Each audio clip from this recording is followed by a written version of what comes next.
జిల్లా కేంద్రంలోని జమ్మికట్ట సుమంగళి ఫంక్షన్ హాల్లో జరిగేటి ఎంఆర్పీఎస్ ధర్మ గెలిచిన విజయోత్సవ సభను విజయవంతం చేయాలి. సూర్యాపేట జిల్లా కేంద్రంలోని అంబేద్కర్ విగ్రహం దగ్గర కరపత్రం విడుదల చేయడం జరిగింది. టీఎంఆర్పీఎస్ వ్యవస్థాపక అధ్యక్షుడు ఇటుక రాజు మాదిగ ఆదేశాల మేరకు టీఎంఆర్పీఎస్ రాష్ట్ర అధ్యక్షుడు సిరిసనోళ్ల బాలరాజు మాదిగ నాయకత్వంలో ఈ సభను మాదిగ ఉపకులాల వేలాదిగా తరలివచ్చి జయప్రదం చేయాలని టీఎంఆర్పీఎస్ సూర్యాపేట జిల్లా అధ్యక్షులు కత్తి ఉపేందర్ మాదిగ పిలుపునిచ్చారు.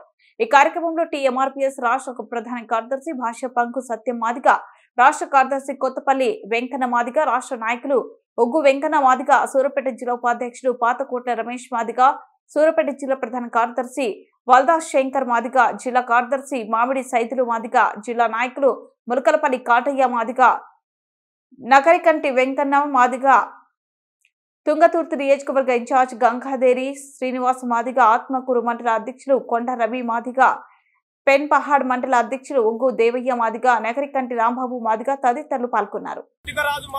ఆదేశాల మేరకు సూర్యాపేట జిల్లా కేంద్రంలో నవంబర్ 20వ తారీఖున మాదిగల ఏబిసిడి వర్గీకరణను పిలిచిన సందర్భంగా సుప్రీంకోర్టు ఇచ్చిన తీర్పును మేము స్వాగతిస్తూ మరి యొక్క ఈ నెల నవంబర్ 20వ తారీఖున సూర్యాపేట జమ్మిగడ్డ సుమంగళి ఫంక్షన్ హాల్లో విజయోత్సవ సభను నిర్వహించడం జరిగింది. ఇటుకరాజు మా దగ్గర ఆదేశాల మేరకు రాష్ట్ర అధ్యక్షులు సిరిసనోళ్ల బాలరాజు గారి నాయకత్వంలో మరి యొక్క విజయోత్సవ సభను నిర్వహించడం జరుగుతుంది. విజయోత్సవ సభకు ముఖ్య ఉద్దేశం మాదిగ ఉపకులాలు పడుతున్నటువంటి ఇబ్బందులను 30 సంవత్సరాలుగా ఏబిసిడి వర్గీకరణ కావాలని చెప్పేసి ఢిల్లీ చుట్టూ తిరగగా మరి మొన్న ఆగస్టు 1వ తారీఖున సుప్రీంకోర్టు 7 ధర్మాసంతో ఉన్నటువంటి జడ్జిలు ఉంటే ఒక్క జడ్జి తిరస్కరిస్తే 6 మంది జడ్జిలు కూడా మాదిగలో చేస్తున్న పోరాటం న్యాయమైన పోరాటం 20 సంవత్సరాలుగా వాళ్ళు పడుతున్న బాధలు వర్ణాత్మకంగా ఉన్నాయి.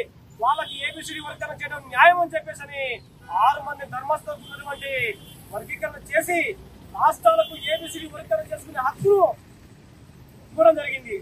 ఆ హక్కును తెలంగాణ రాష్ట్ర ముఖ్యమంత్రి యనమల రేవంత్ రెడ్డి గారు కూడా అసెంబ్లీ సాక్షిగా మాదిగ న్యాయమైన డిమాండ్ను తెలంగాణ రాష్ట్ర ఉన్నటువంటి అన్ని రాష్ట్రాల కంటే ముందుగా తెలంగాణ రాష్ట్రంలో ఖచ్చితంగా మొట్టమొదటిసారిగా తెలంగాణ రాష్ట్రంలో అసెంబ్లీలో ఏబిసిడి వర్గీకరణ బిల్లు ప్రవేశపెట్టి అమలు చేస్తారని కూడా మాట ఇవ్వడం జరిగింది. కాబట్టి మరి రేపు జరగబోయే విజయోత్సవ సభతో పాటు కూడా మరి రేవంత్ రెడ్డి గారు రేపు జరుగుతున్నటువంటి మళ్ళీ జరగబోయే అసెంబ్లీ సమావేశాలలో మాదిగల డిమాండ్ను ఖచ్చితంగా నెరవేర్చి ఏబిసిడి వర్గీకరణ బిల్లు ప్రవేశపెట్టమని చెప్పేసి మాదిగ ఉపకులాలను కూడా డిమాండ్ చేస్తా ఉన్నాము. అదే కాకుండా రేపు 20వ తారీఖున సూర్యాపేటలో ఇంత పెద్ద బహిరంగ సభకు మాదిగ ఉపకులాలు వేల సంఖ్యలో తరలి వచ్చి మరి యొక్క విజయోత్సవ సభలు విజయంతో చేయాలని చెప్పేసి కూడా డిమాండ్ చేస్తా ఉన్నాము. మరి రేపు ప్రతి గ్రామంలో జిల్లా మండల గ్రామ కమిటీలు నిర్వహించుకొని మహిళలు, వికలాంగులు, పారిశుద్ధ్య కార్మికులు అందరి సమస్యల మీద కూడా రేపు ఇటుకరాజు మాదిగ గారు మాట్లాడి అట్టి విషయాన్ని సీఎం గారి దృష్టికి తీసుకెళ్లి మాదిగల సమస్యల మీద పోరాటం చేస్తారని చెప్పేసి కూడా తెలియజేస్తూ మరి ఈ యొక్క కార్యక్రమాన్ని విజయంతో చేయాలని చెప్పేసి కూడా తెలియజేస్తూ సెలవు తీసుకుంటారు. జై మాదిగ.